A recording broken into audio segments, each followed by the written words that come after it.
عائشہ صدیقہ رضی اللہ تعالی عنہا کا یہ فرمانا کہ میں ایام مخصوصہ میں تھی، اس کا مطلب یہ ہوا کہ اگر کوئی فرض کر لیں بہنوں پر حالت حیض طاری ہو تو ان کے اوپر ایک ناپاکی کی حالت تو طاری ہوتی ہے، شریعت انہیں ناپاک کہتی ہے، عورت خود بھی اپنے آپ کو کہتی ہے اس وقت میں ناپاکی کی حالت میں ہوں، لیکن یہ وہ ناپاکی نہیں ہے جو چھٹ کر کسی چیز کو لگ جائے،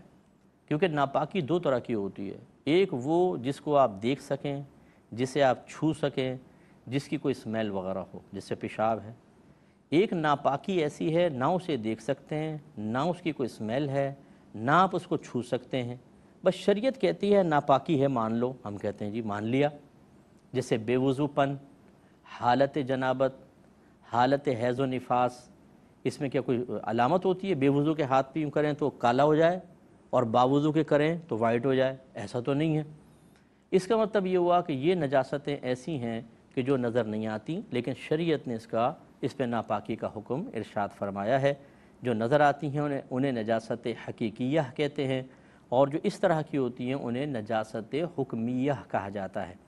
یہ نجاست حکمیہ یاد رکھیں چھٹ کر کہیں نہیں لگتی ہیں، لہٰذا اگر فرض کر لیں میں تو الحمدللہ باوضو ہوں، کہ اگر کوئی بے وضو ہو اور یوں ہاتھ پھیر دے تو یہ کوئی ایسا نہیں ہے کہ اتنی جگہ جو ہے وہ خراب ہو جائے گی، بے وضو پن اس میں چلا جائے گا، یا کوئی حالت جنابت میں ہو اور وہ ہاتھ لگا دے کسی چیز کو تو وہ چیز ناپاک ہو جائے گی۔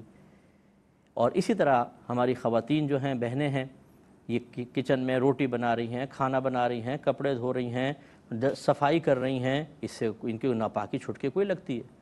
یہ یہود تھے، یہود کے ہوتا تھا کہ جب ان کی عورتوں کو حیض آتا تو یہ ان کو کمروں کے اندر بند کر دیا کرتے تھے اور چھوت سمجھتے تھے اور گمان کرتے تھے کہ جس چیز کو ہاتھ لگائیں گے وہ ناپاک ہو جائے گی۔ ہمارے مسلمان قرآن، تعلیم نبوی صلی اللہ علیہ وسلم حاصل کرنے کے باوجود جہالت میں ایسے غرق ہیں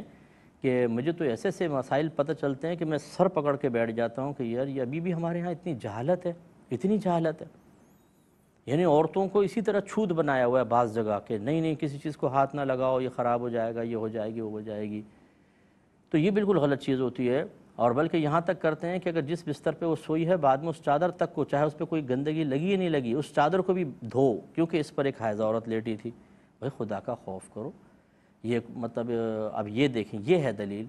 میرے آقا صلی اللہ علیہ وسلم حالت اعتکاف میں ہیں، مسجد میں ہیں، اور ہماری والدہ کنگھا کر رہی ہیں، اور لازم بات ہے کہ سر پہ ہاتھ بھی ٹچ ہو رہا ہے۔ یہ ہمارا مذہب سکھا رہا ہے، یہ ہمارے نبی کریم سکھا رہے ہیں کہ ان ایام میں کوئی بہن ایسی ناپاک نہیں ہو جاتی کہ جس چیز کو چھوئے اس میں بھی گندگی سرایت کر جائے۔